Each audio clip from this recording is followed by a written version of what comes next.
कर्जत तालुका हा form house आणि resort पर्यटनासाठी ओळखला जातो। येथे सुमारे 5,000हून अधिक रिसॉर्ट्स आणि फार्म हाऊस आहेत। मात्र काही ठिकाणी सुरक्षेच्या नियमांकडे डोळेझाक केली जाते, याचाच परिणाम म्हणून दुर्घटना वाढत आहेत।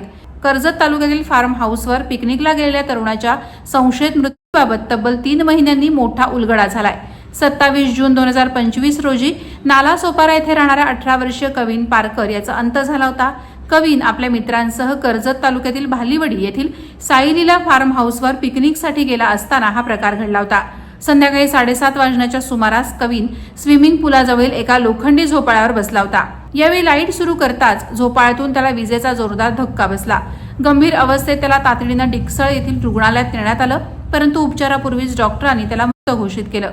सुरुवातीला या प्रकरणात अकस्मात मृत्यूची नोंद करण्यात आली होती, परंतु कर्जत पोलीस ठाण्याचे पोलीस निरीक्षक संदीप भोसले यांच्या मार्गदर्शनाखाली सहाय्यक पोलीस निरीक्षक मनीषा लटपटे यांनी तपास अधिक खोलात नेत सत्य उघडकीस आलं।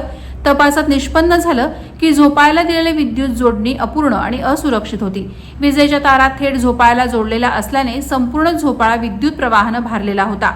हे लक्षात येऊनही रिसॉर्ट चालकाने योग्य उपाययोजना केली नाही। या गंभीर निष्काळजीपणामुळे रिसॉर्ट चालक हिंदूराव तोरसे याच्या विरुद्ध गुन्हा दाखल करण्यात आलाय। तसंच रिसॉर्टचे मालक सरिता पुरुषोत्तम अग्रवाल राहणार मुंबई यांचीही चौकशी केली जाणार असल्याचं सांगण्यात येत आहे। या प्रकरणात अद्याप कोणालाही अटक केली नसली तरी या घटनेनं रिसॉर्ट चालक मालकांचे धाबे दणाणले असून हॉटेल व्यावसायिकही सावध झाले आहेत। वादळवारा लाईव्हसाठी अमोल कुमार जैन, अलिबाग। नवी मुंबई व रायगड जिल्ह्यातील ताज्या बातम्या आणि घडामोडींसाठी सबस्क्राईब करा वादळवारा लाईव्ह चॅनल आणि दाबा बेल आयकॉन।